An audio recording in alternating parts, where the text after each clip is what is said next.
എല്ലാവർക്കും സ്വാഗതം. ഈ റിവ്യൂ ഇഷ്ടപ്പെടുവാണെങ്കിൽ ഒന്ന് ലൈക്ക് ചെയ്തും സബ്സ്ക്രൈബ് ചെയ്തും സപ്പോർട്ട് ചെയ്യണേ. അപ്പോൾ മുത്തശ്ശൻ്റെ വായിൽ നിന്ന് നല്ലത് കേട്ട് കഴിയുമ്പം ജലജ പറയുന്നുണ്ട്, ഇതിൽ കൂടുതലൊന്നും ഞാൻ പറയുന്നില്ല, ഞാൻ പറഞ്ഞിട്ടുണ്ടെങ്കിൽ കൂടിപ്പോകും എന്ന് പറയുമ്പം മുത്തശ്ശൻ പറയുന്നുണ്ട്, അങ്ങനെ കൂടിപ്പോയിട്ടുണ്ടെങ്കിൽ നീ ഈ വീട്ടിൽ നിന്ന് പുറത്തു പോകും, അല്ലാതെ കൂടുതലൊന്നും നടക്കില്ല എന്ന് പറയുമ്പം അതെനിക്കറിയാം, അതുകൊണ്ടാണ് ഞാനൊന്നും പറയാത്തത് എന്ന് പറഞ്ഞിട്ട് ജലജ അങ്ങോട്ട് പോകട്ടോ. പോയി കഴിയുമ്പോൾ മുത്തശ്ശൻ പറയുന്നുണ്ട്, അവൾക്ക് ഒരു ബ്രാഞ്ചിൻ്റെ ഭരണം മൊത്തം അവളുടെ മകന് കൊടുക്കണം പോലും. ശരിക്കും നവ്യമോളുടെ കണ്ണ് മൂടി കെട്ടാൻ വേണ്ടിയാണ് അവനൊരു ബ്രാഞ്ച് കൊടുത്തത്, അല്ലെങ്കിൽ പണ്ടേ അടിച്ച് പുറത്ത് കളയേണ്ട സാധനങ്ങൾ രണ്ടും എന്ന് മുത്തശ്ശൻ ദേഷ്യത്തോടെ പറയുന്നുണ്ട്. പിന്നീട് നന്ദുവിൻ്റെ ട്രെയിനിങ് ക്യാമ്പാണ് കാണിക്കുന്നത്. അവരിന്ന് പിരിയുവാട്ടോ. അതിനു മുമ്പ് ചെറിയൊരു ചടങ്ങൊക്കെ കാണുമല്ലോ, അതിൽ നന്ദു പ്രസംഗിക്കുവാണ്. അന്നേരം നന്ദു പറയുന്നുണ്ട്, കുഞ്ഞിനെ തൊട്ട് പോലീസ് ആകണമെന്നതായിരുന്നു എൻ്റെ ആഗ്രഹം, അതുകൊണ്ട് തന്നെ മറ്റു പെൺകുട്ടികൾ പഠിക്കാത്ത കാര്യങ്ങളൊക്കെയാണ് ഞാൻ പഠിച്ചത്. കളരിയും കരാട്ടയൊക്കെ 5 വയസ്സ് തൊട്ട് പഠിക്കുമായിരുന്നു. അതിനുശേഷം എസ് എ സെലക്ഷൻ കിട്ടിയപ്പോൾ ഒരുപാട് സന്തോഷമായിരുന്നു. പക്ഷേ ഇവിടെ വന്നതിന് ശേഷം ഇതിനു മുമ്പത്തെ നമ്മുടെ ട്രെയിനർ മധുസൂദനൻ സാർ എന്നെ ഒരുപാട് കഷ്ടപ്പെടുത്തി. പക്ഷേ അതിനെല്ലാം ഒരു മാറ്റം വന്നത് ബിനോയ് സാർ വന്നതിന് ശേഷമാണ്. അതുപോലെ ബിനോയ് സാർ പറഞ്ഞു, ഈ ട്രെയിനിങ് ക്യാമ്പിൽ ഏറ്റവും ആദ്യം ജോലിക്ക് കയറാൻ യോഗ്യതയുള്ളത് എനിക്കാണ് എന്നോട് പറയുന്നത് കേട്ടപ്പോൾ എനിക്ക് ഒരുപാട് സന്തോഷമായി എന്നൊക്കെ പറഞ്ഞ് കുറേ കാര്യങ്ങളൊക്കെ പറയുന്നു. അതിനുശേഷം ഫംഗ്ഷൻ കഴിയുവാണ്. അന്നേരം തുഷാരയുടെ അടുത്ത് വന്നിട്ട് നന്ദു പറയുന്നുണ്ട്, ഇനി എന്നാണ് നിന്നെ കാണുന്നത്, ഇനി ഉടനെ ഒന്നും കാണാൻ പറ്റില്ലല്ലോ, ഇത്രയും നല്ലൊരു ഫ്രണ്ടിനെ എനിക്ക് കിട്ടിയത് എൻ്റെ ഒരു ഭാഗ്യമാണ്, സാധാരണ ആൺകുട്ടികളാണ് എനിക്ക് സുഹൃത്തുക്കളായിട്ട് വരാറുള്ളത് എന്നൊക്കെ പറയുമ്പം തുഷാര പറയുന്നുണ്ട്, നിന്നെ കാണാൻ പറ്റില്ലല്ലോ എന്നോർത്ത് എനിക്കും സങ്കടമുണ്ട്, സാരമില്ല നമുക്ക് എപ്പോഴെങ്കിലുമൊക്കെ കാണാമെന്ന് പറയുന്നു. അത് കഴിഞ്ഞ് തുഷാര ചോദിക്കുന്നുണ്ട്, നിന്നെ കൂട്ടിക്കൊണ്ട് പോകാൻ വേണ്ടി ചേച്ചിയും ചേട്ടനും വന്നോ എന്ന് ചോദിക്കുമ്പം വന്നിട്ടുണ്ടാവും, അവർ പുറത്ത് കാണും എന്ന് പറയുമ്പം എന്നാൽ നമുക്ക് ഒരുമിച്ചൊന്ന് ഫുഡ് കഴിച്ചാലോ എന്ന് ചോദിക്കുകയാണ് തുഷാര. അതായത് നമുക്ക് ഒരുമിച്ച് പോയി ഫുഡ് കഴിക്കാമെന്നും പറയുന്നുണ്ട് നന്ദു. ഈ സമയം പുറത്ത് കാത്തു നിൽപ്പുണ്ടായിരുന്നു കേട്ടോ ആദർശും നയനയും. ഇതെല്ലാം കഴിഞ്ഞ് എല്ലാവരോടും യാത്ര പറഞ്ഞ് റെഡിയായി നന്ദു പുറത്തേക്ക് വരുവാണ്. ഒത്തിരി സന്തോഷമാകുന്നുണ്ട് നയനയ്ക്കും ആദർശിനും. അന്നേരം നയന ചോദിക്കുന്നുണ്ട്, അങ്ങനെ വിജയകരമായിട്ട് നീ നിൻ്റെ ദൗത്യം പൂർത്തിയാക്കിയല്ലേ എന്നിങ്ങനെ ചോദിക്കുന്നു. അന്നേരം ആദർശൻ പറയുന്നുണ്ട് കേട്ടോ, നന്ദുവിൻ്റെ മുഖത്ത് നല്ല സന്തോഷമുണ്ടല്ലോ, ആഗ്രഹിച്ചതുപോലെ തന്നെ നിനക്കൊരു പോലീസ് ഓഫീസറായിട്ട് ഇവിടുന്ന് ഇറങ്ങാൻ സാധിച്ചല്ലോ എന്നിങ്ങനെ ആദർശ് പറയുന്നു. അന്നേരം നന്ദു പറയും, എനിക്ക് ഒരുപാട് സന്തോഷമുണ്ട്, ഏതായാലും ആകെ സങ്കടമുള്ളത് ആ തുഷാരെ പിരിയുന്ന കാര്യത്തിലാണ്, അവൾ എൻ്റെ ഒരു നല്ല ഫ്രണ്ടായിരുന്നു എന്ന് പറയുമ്പം ആദർശ് ചോദിക്കുവാണ്, ഈ തുഷാരയുടെ നമ്പർ അനിയുടെ കയ്യിലുണ്ടോ എന്ന്. ഉണ്ട്, അത് അവൾ കാണിച്ചൊരു വിഡ്ഢിത്തരമാണ്, അനി എന്നെ ഒരുപാട് തവണ വിളിച്ചു കഴിഞ്ഞപ്പം അവൾക്ക് വിഷമം തോന്നി ഞാൻ എടുക്കാത്തതിൽ, അതുകൊണ്ട് അവൾ തിരിച്ചു വിളിച്ചു, അങ്ങനെ എനിക്ക് അവളുടെ നമ്പർ കിട്ടിയതാണ്, അതുകൊണ്ട് എനിക്കൊരു ഉപകാരമായി, എൻ്റെ കാര്യങ്ങൾ അറിയാൻ അവനൊരു ഇടനിലക്കാരിയെ കിട്ടി എന്നിങ്ങനെ പറയുക.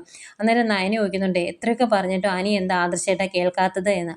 അന്നേരം നന്ദു പറയുവാണ്, അവനെ ഒരുപാട് അവോയ്ഡ് ചെയ്തിട്ടുണ്ടെങ്കിൽ അവൻ എന്തെങ്കിലും ചെയ്തു പോകുമോ എന്ന് എനിക്ക് പേടിയുണ്ട്, കല്യാണത്തിൻ്റെ തലേന്ന് അവൻ മദ്യപിച്ച കാര്യമൊക്കെ ആദർശേട്ടന് അറിയാലോ, അതുകൊണ്ട് ആ ഒരു സ്വഭാവം എന്നെ പേടിപ്പെടുത്തുന്നുണ്ട് എന്ന് പറയുമ്പം ആദർശ് പറയുന്നുണ്ട്, അവൻ ആദ്യമായിട്ടാണ് ജീവിതത്തിൽ അന്ന് മദ്യപിക്കുന്നത്, പിന്നീട് അവന് സ്വസ്ഥത കിട്ടിയിട്ടില്ല, കാരണം അവനെ മനസ്സിലാക്കുന്ന ഒരു ഭാര്യയല്ല അവൻ്റെ കൂടെയുള്ളത്, പിന്നെ എങ്ങനെയാണ് അവൻ അവളെ സ്നേഹിക്കുന്നത് എന്നൊക്കെ ആദർശ് പറയുമ്പം നയന പറയുവാണ്, അവർ തമ്മിലുള്ള അകൽച്ച മനസ്സിലാക്കി നീ അനിയോട് അടുക്കാൻ ശ്രമിക്കരുത് കേട്ടോ നന്ദുന്ന്. അതായത് ഞാനൊന്നിനും ഇല്ല ചേച്ചി എന്ന് പറയും. എന്നിട്ട് അവരിങ്ങ് ഇറങ്ങി പോരാൻ തുടങ്ങുമ്പം നന്ദു ചോദിക്കുന്നുണ്ട്, അവിടുത്തെ പ്രശ്നങ്ങളൊക്കെ എന്തായി, ചന്തുമോളുടെ കാര്യമാണ് ഞാൻ ചോദിച്ചത് എന്ന് നന്ദു പറയും.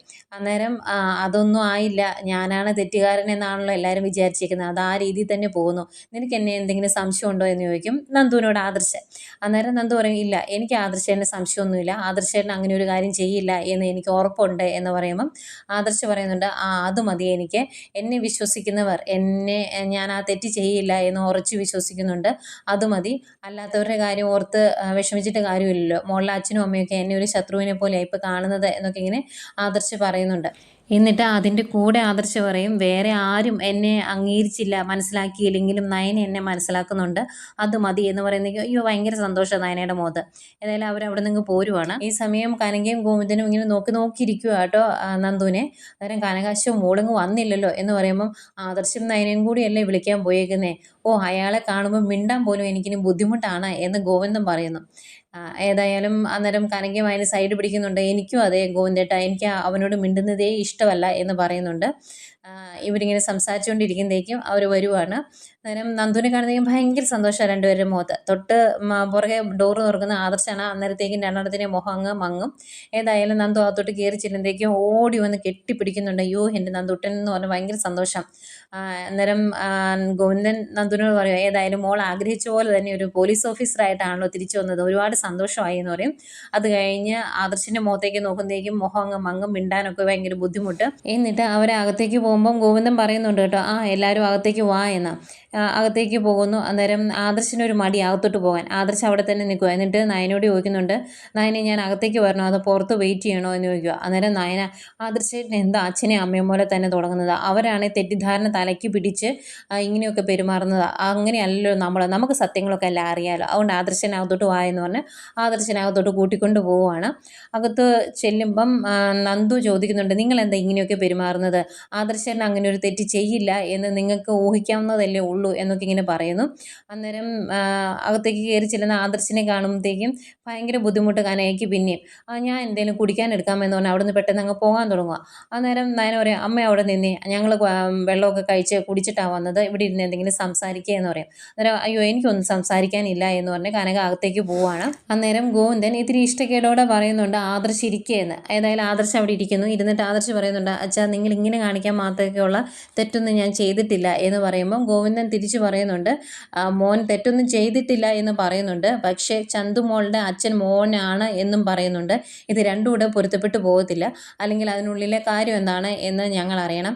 എൻ്റെ മോളെ വിവാഹം കഴിപ്പിച്ചു വിടാൻ എനിക്ക് യാതൊരു താല്പര്യമില്ലായിരുന്നു, പക്ഷേ ആദർശിൻ്റെ ജീവിതത്തിലേക്ക് നയന എങ്ങനെയാണ് വന്നത് എന്ന് മോൻ അറിയാലോ. ഇപ്പം ആ നിമിഷത്തെ ഓർത്ത് ഞങ്ങൾ വിഷമിക്കുമായിരുന്നു. അങ്ങനെ ഒരു സംഭവം നടക്കാതിരുന്നെങ്കിൽ എൻ്റെ മോളുടെ വിവാഹം നടക്കില്ലായിരുന്നു, അതങ്ങനെ മതിയായിരുന്നു എന്നൊക്കെ ഇങ്ങനെ ഗോവിന്ദൻ പറയുക. അന്നേരം നയന പറയുന്നുണ്ട്, ഇങ്ങനെ സംസാരിക്കാനായിരുന്നെങ്കിൽ അച്ഛൻ സംസാരിക്കാൻ താല്പര്യമില്ല എന്ന് പറഞ്ഞ് അമ്മയുടെ കൂടെ അകത്തേക്ക് പോയാൽ മതിയായിരുന്നു, ഇതിൻ്റെ ആവശ്യമില്ലായിരുന്നു എന്ന് പറയും. അന്നേരം ആദർശ് പറയുന്നുണ്ട്, നന്ദുവിനെ കൊണ്ടുവിടാനല്ലേ നമ്മൾ വന്നത്, കൊണ്ടുവിട്ടല്ലോ, നമുക്കിനി ഇറങ്ങിയാലോ നയനെന്ന് ചോദിക്കുമ്പോൾ, പോകാം ആദർശേട്ടാ ഞാനിപ്പോൾ വരാമെന്ന് പറഞ്ഞ് നന്ദുവിനെ കൊണ്ട് റൂമിലേക്ക് പോവാം. അപ്പോൾ ആദർശ് പറയുന്നുണ്ട്, അച്ഛാ പലർക്കും പലപ്പോഴും പല ഗതികേടുകളും വരാറുണ്ട്, ചില നിസ്സഹായ അവസ്ഥകൾ വരാറുണ്ട്, അവർക്ക് അന്നേരം പലതും വിളിച്ച് പറയണമെന്ന് തോന്നാറുണ്ട്, അവർക്ക് എന്തെങ്കിലുമൊക്കെ പറയാനും കാണും, പക്ഷെ ഒന്നും പറയാൻ മേലാത്ത അവസ്ഥയായിരിക്കും, അങ്ങനെ ഒരു അവസ്ഥയിലൂടെയാണ് ഞാൻ കടന്നു പോകുന്നത് എന്നൊക്കെ പറയുന്നുണ്ട്. അന്നേരവും ഗോവിന്ദൻ്റെ മുഖത്ത് ദേഷ്യവും പുച്ഛവും ഒക്കെയാട്ടോ. റൂമിൽ ചെന്ന് കഴിയുമ്പോൾ നന്ദി ചോദിക്കുന്നുണ്ട്, ആദർശൻ അങ്ങനെ ഒരു തെറ്റ് ചെയ്യില്ല എന്ന് എനിക്ക് ഉറപ്പുണ്ട്, അത് നിങ്ങൾക്കും അറിയാമെങ്കിൽ നിങ്ങൾക്ക് അതൊന്ന് തുറന്ന് പറഞ്ഞുകൂടെ എന്ന് നന്ദി ചോദിക്കുക. അന്നേരം നയന പറയുന്നുണ്ട് കേട്ടോ, ആദർശേട്ടൻ അങ്ങനെ ഒരു തെറ്റ് ചെയ്തിട്ടില്ല, അത് തുറന്നു പറയാൻ പറ്റാത്തൊരു സാഹചര്യമാണ് എന്നിങ്ങനെ പറയുന്നുണ്ട്. അന്നേരം നന്ദി ചോദിക്കും, ആദർശേട്ടൻ എന്താ പറയുന്നത് ഇതിനെപ്പറ്റി എന്ന് ചോദിക്കുമ്പം നയന പറയുന്നുണ്ട്, നിനക്ക് എന്തെങ്കിലും സംശയം ഉണ്ടെങ്കിൽ നീ തന്നെ ആദർശേട്ടനെ ചോദിച്ചാൽ മതി, പിന്നെ ഇതിനകത്ത് എന്താണ് സംഭവം നടന്നത് എന്ന് നീ ഒരു പോലീസ് ഓഫീസറല്ലേ, ഇപ്പം കണ്ടുപിടിക്കാൻ നിനക്ക് യാതൊരു ബുദ്ധിമുട്ടും കാണില്ല, നീ അങ്ങ് കണ്ടുപിടിച്ചാൽ മതി എന്ന് പറയുമ്പം നന്ദു പറയുന്നുണ്ട്, എന്നേക്കാളും പോലീസ് ബുദ്ധിയുള്ളത് ചേച്ചിക്കാണ്, അതുകൊണ്ട് തന്നെ ചേച്ചി ഇങ്ങനെയൊരു സംഭവം നടന്നു കഴിയുമ്പം അതിൻ്റെ സത്യാവസ്ഥ തിരിച്ചറിഞ്ഞ് കാണുമല്ലോ, അതെന്താണ് എന്ന് ചോദിക്കുമ്പം ഞാൻ അങ്ങനെയൊന്നും തിരിച്ചറിഞ്ഞിട്ടില്ല, നിനക്ക് പറ്റുന്ന രീതിയിൽ നീ ഒന്ന് ശ്രമിച്ചു നോക്ക് എന്ന് പറയുവാണ് നന്ദുവിനോട്. അന്നേരം നന്ദു പറയും, അങ്ങനെയാണെങ്കിൽ ചന്തുമോളുടെ പിന്നിലുള്ള ചരിത്രം എന്താണെന്ന് ഞാൻ തന്നെ കണ്ടുപിടിച്ചോളാം, പിന്നെ അതിനു മുമ്പ് എനിക്ക് വേറെ കുറച്ച് ചടങ്ങുകൾ തീർക്കാനുണ്ട് എന്ന് പറയും. അന്നേരം ഞാൻ ചോദിക്കും, അങ്ങനെ ഒരു ചടങ്ങ് എന്താടി എന്ന് ചോദിക്കുമ്പം പറയുവാണ്, എന്നെ അവിടെ ഇട്ട് നക്ഷത്രം എണ്ണിച്ചത് ആ വേണുവാണ്, വേണു പറഞ്ഞിട്ടാണ് മധുസൂദൻ സാർ അങ്ങനെയൊക്കെ ചെയ്തത്, ആ സ്ഥിതിക്ക് എനിക്ക് നല്ല രീതിയിൽ അവരെ ഒന്ന് കാണണം എന്ന് പറയുമ്പം നയന പറയുന്നുണ്ട്, നീ വെറുതെ അബദ്ധമൊന്നും കാണിച്ചേക്കരുത് എന്ന്. അന്നേരം നന്ദു പറയും, ഇത് അബദ്ധമൊന്നുമല്ല, ആവശ്യമുള്ള കാര്യം തന്നെയാണ്, അത് ഞാൻ ചെയ്യും, ഇനിയിപ്പോൾ ആരൊക്കെ പറഞ്ഞാലും ഞാൻ അതിൽ നിന്ന് പിന്നോട്ട് പോകില്ല എന്നും നന്ദു പറയുന്നുണ്ട്. ഈ സമയം അനാമികയുടെ വീട്ടിലാണ്. അന്നേരം രേവതിയോട് പറയുന്നുണ്ട്, അമ്മായിമ്മ മരുമോളെ സ്നേഹിച്ചു തുടങ്ങിയ പിന്നെ എനിക്ക് ആ വീട്ടിൽ നിൽക്കുന്നതേ ഇഷ്ടമല്ല, അതിൻ്റെ കൂടെയാണ് ഒരു ചന്തുമോള്, അതിനെ സ്നേഹിക്കാനും പൊക്കി പിടിച്ചു നടക്കാനും അവിടെ ഉള്ളവർക്ക് സമയമുള്ളൂ, ഇതൊക്കെ കാണുമ്പോൾ എനിക്ക് ദേഷ്യം വരുന്നുണ്ട് എന്നൊക്കെ പറയുക. അന്നേരം രേവതി പറയുന്നുണ്ട്, ആ നയന എന്ത് ജന്മമാണെന്ന് എനിക്ക് മനസ്സിലാകാത്തത്, ഇത്രയും പ്രശ്നങ്ങളുണ്ടായിട്ടും അവൾ അവിടെ കടിച്ചു തൂങ്ങി കിടക്കുന്നത് എന്തിനാണെന്ന് എനിക്ക് മനസ്സിലാകുന്നില്ല എന്ന് പറയുമ്പം അനാമിക പറയുന്നുണ്ട്, അവളിപ്പം ജ്വല്ലറിയിലെ ചീഫ് ഡിസൈനറാണ്, ഇഷ്ടം പോലെ പണമുണ്ട്, പ്രശസ്തിയുണ്ട്, പിന്നെ എന്തിനാ ഇങ്ങനെ വിട്ടിട്ട് പോണേ, ഒരു കുഞ്ഞുണ്ടാകണമെന്നൊന്നും അവൾക്ക് ആഗ്രഹമില്ല, കയ്യിലൊരു കുഞ്ഞിനെ ഇപ്പോൾ കിട്ടിയിട്ടുണ്ടല്ലോ അതിനെ സ്നേഹിച്ച് മുന്നോട്ട് പോയാൽ മതി എന്നാണ് അവളുടെ വിചാരം, അതുകൊണ്ട് അവൾ പോകാത്തത് എന്നൊക്കെ പറയും. ഇവരിങ്ങനെ സംസാരിച്ചുകൊണ്ട് നിൽക്കുന്ന സമയത്താണ് അങ്ങോട്ടേക്ക് വേണു വരുന്നത് പറയുന്നുണ്ട്, മോൾക്ക് ഒരു ദുഃഖവാർത്തയുണ്ട് കേട്ടോ എന്ന്. അതെന്താ അച്ഛാ എന്ന് ചോദിക്കുമ്പം പറയുവാണ്, അവളുണ്ടല്ലോ ആ നന്ദു, അവൾ ട്രെയിനിങ് ക്യാമ്പിൽ നിന്ന് വിജയകരമായി ട്രെയിനിങ് പൂർത്തിയാക്കി പുറത്തേക്ക് ഇറങ്ങിയിട്ടുണ്ട്, ഇനി അവൾ ഏതെങ്കിലും ഒരു സ്റ്റേഷനിലെ SI ആണ് എന്ന് എന്ന് പറയുമ്പോഴേക്കും അനാമിക പറയും അതൊന്ന് തടയാൻ അച്ഛന് പറ്റിയില്ലല്ലോ എന്ന്. അന്നേരം അങ്ങേര് പറയുന്നുണ്ട് എന്നെക്കൊണ്ട് പറ്റുന്ന രീതിയിൽ ഞാൻ ശ്രമിച്ചതാണ്, അതിനുള്ള എല്ലാ കാര്യങ്ങളും മധു സാറ് ചെയ്തു വെച്ചതുമാണ്. പക്ഷേ അവിടെ ആ മൂർത്തി സാറ് ഇടപെട്ട് അയാളെ ഇവിടുന്ന് ട്രാൻസ്ഫർ ആക്കുമെന്ന് ആരെങ്കിലും വിചാരിച്ചതാണോ? അതല്ലേ ഈ പ്രശ്നങ്ങൾക്കെല്ലാം കാരണം എന്നിങ്ങനെ പറയും. അന്നേരം അനാമിക പറയുന്നുണ്ട് അവൾ പോലീസ് ആയതിനു ശേഷം എന്നെ കാണാനായിട്ട് വരുമായിരിക്കും, എന്നെ പേടിപ്പിക്കാൻ എന്ന് പറയുമ്പം വേണു പറയുന്നുണ്ട് നമ്മളൊരു പൊടിക്ക് ഒതുങ്ങുന്നതാണ് നല്ലത്. കാരണം നമ്മൾ മൂടി വെച്ചതൊക്കെ അവൾ പുറത്ത് കൊണ്ടുവന്നിട്ടുണ്ടെങ്കിൽ ഒന്നുമില്ലാതെ നാണം കെട്ട് അനന്തപുരിയിൽ നിന്ന് നമ്മൾ ഇറങ്ങേണ്ടി വരും എന്ന് പറയുമ്പം അനാമിക പറയുന്നുണ്ട് അങ്ങനെയൊന്നും ഞാൻ അവിടെ നിന്ന് ഇറങ്ങിയല്ല. എനിക്കിപ്പം അനിയുടെ കൂടെ ജീവിക്കണമെന്ന് ഒരാഗ്രഹവും ഇല്ല. എനിക്ക് കൂട്ടായിട്ട് വേറൊരാളുണ്ട്, അവൻ്റെ കൂടിയേ ഞാൻ ജീവിക്കുള്ളൂ. പിന്നെ ഞാൻ അവിടെ നിന്ന് ഇറങ്ങാത്തതിന് കാരണം നന്ദു അവിടെ കയറി പറ്റാതിരിക്കാൻ വേണ്ടിയാണ്. അവളുടെ വിവാഹം കഴിയുന്നതിൻ്റെ പിറ്റേന്ന് ഞാൻ അവിടുന്ന് ഇറങ്ങും, അതേ നടക്കുകയുള്ളൂ എന്ന് പറയും. അന്നേരം രേവതി പറയുന്നുണ്ട് അങ്ങനെ ചുമ്മാ ഇറങ്ങിയിട്ട് കാര്യമൊന്നുമില്ല, ജീവിക്കാനുള്ള വകയും കൊണ്ട് ഇറങ്ങാവുള്ളൂ എന്ന് പറയുമ്പം എനിക്ക് ഒരുത്തൻ്റെ കൂടെ ജീവിക്കണം എന്ന് ഞാൻ പറഞ്ഞല്ലോ, അവൻ്റെ കൂടെ ജീവിക്കാനുള്ളത് ഞാൻ അനന്തപുരിയിൽ നിന്ന് തന്നെ ഉണ്ടാക്കിക്കോളാം, അതിനുള്ള ബുദ്ധിയൊക്കെ എനിക്കിപ്പോഴുണ്ട് എന്ന് അനാമിക പറയുന്നുണ്ട്. ഈ സമയം നമ്മുടെ അനിയാണെങ്കിൽ ടെൻഷനോടെ വീട്ടിൽ നിൽക്കുക കേട്ടോ. നന്ദു വന്നോ, ആദർശേട്ടനും നയനയും അവളെയും കൊണ്ട് വന്നോ എന്നൊന്നും അറിയത്തില്ലല്ലോ. അതിൻ്റെ ടെൻഷനിൽ ഇങ്ങനെ പുറത്തേക്ക് നോക്കി നോക്കി നിൽക്കുമ്പോഴാണ് ആദർശം നയനയും കൂടെ കയറി വരുന്നത് കാണുന്നത്. അന്നേരം ഭയങ്കര സന്തോഷത്തോടെ അടുത്തോട്ട് ചെന്നിട്ട് നന്ദുവിനെ കൊണ്ടുവന്നോ ആദർശേട്ടാ എന്ന് ചോദിക്കും. അന്നേരം നയന തിരിച്ചു ചോദിക്കും കൊണ്ടുവന്നാലും ഇല്ലെങ്കിലും എനിക്കെന്താ കാര്യം അതിൽ എന്ന് ചോദിക്കുവാണ്. അന്നേരം കാര്യമൊന്നുമില്ല, വന്നോന്ന് അറിയാൻ വേണ്ടി ചോദിച്ചതേ ഉള്ളൂ എന്ന് പറയുമ്പോഴത്തേക്കും ഇത് കേട്ടോണ്ട് ജലജ അങ്ങോട്ട് വരും. അന്നേരം ജലജ പറയുന്നുണ്ട് അതെ അവൻ അതൊക്കെ അറിയേണ്ട കാര്യമുണ്ട്, അതുകൊണ്ടാണല്ലോ അവൻ വഴിക്കണ്ണോടെ പുറത്തേക്ക് ഇത്രയും നേരം നോക്കിക്കൊണ്ട് നിന്നത്. എടാ നീ അവളെ പോയി ഇങ്ങോട്ട് കൂട്ടിക്കൊണ്ട് പോവാ, അന്നേരം 3 പേരും ഈ വീട്ടിൽ തന്നെ ആയിക്കോളും. പിന്നെ കുറേ കഴിയുമ്പം ഇവരുടെ അച്ഛനെയും അമ്മയും ഇങ്ങോട്ട് കൂട്ടിക്കൊണ്ട് വരണം. അന്നേരം ആദർശ് അവർക്ക് എടുത്തു കൊടുത്ത് ആ വീടങ്ങ് ഫ്രീ ആയി കിട്ടും, മിക്കവാറും അതൊക്കെ സംഭവിക്കുള്ളൂ എന്നിങ്ങനെ പറയുമ്പം നയന പറയുന്നുണ്ട് ഏതായാലും ആ ആഗ്രഹമൊന്നും ഞങ്ങൾക്കില്ല, ഞങ്ങൾ അങ്ങനെയൊന്നും ശ്രമിക്കാറുമില്ല എന്ന് പറയുമ്പോൾ അയ്യോ നീ ഒന്നും മിണ്ടണ്ട, നിൻ്റെ സ്വഭാവം എനിക്ക് നന്നായിട്ട് അറിയാവുന്നതാണ് എന്നിങ്ങനെ പറയും. അന്നേരം ആദർശ് പറയുന്നുണ്ട് അതിന് അപ്പച്ചിയുടെ സ്വഭാവമല്ല അവൾക്ക്, അപ്പച്ചി ഇവിടെ കിടന്ന് കാണിക്കുന്നതൊക്കെ എനിക്കറിയാം. ചന്തുമോളിലെ പ്രശ്നം പറഞ്ഞ് ഈ വീട്ടിൽ ഒരു കുടുംബകലഹം ഉണ്ടാക്കാൻ അപ്പച്ചി നന്നായിട്ട് ശ്രമിക്കുന്നുണ്ട്, അതേതായാലും നടക്കാൻ പോകുന്നില്ല. ആവശ്യമില്ലാത്ത കാര്യങ്ങളെല്ലാം പറഞ്ഞ് വെറുതെ നാണം കെടാൻ നിൽക്കാത്തതാണ് അപ്പച്ചിക്ക് നല്ലത് എന്ന് ആദർശ് പറയുമ്പോൾ അയ്യോ ഞാൻ ഒന്നിനും ഇല്ലേ എന്നിങ്ങനെ പറഞ്ഞിട്ട് പോകാൻ തുടങ്ങുക. അതിനിടയ്ക്ക് അനിയോട് പറയുന്നുണ്ട് നീ എന്തിനാടാ നോക്കിക്കൊണ്ട് നിൽക്കുന്നത്, ചെല്ല് അവളെ പോയി കാണുക എന്ന് പറഞ്ഞിട്ട് പോണേ.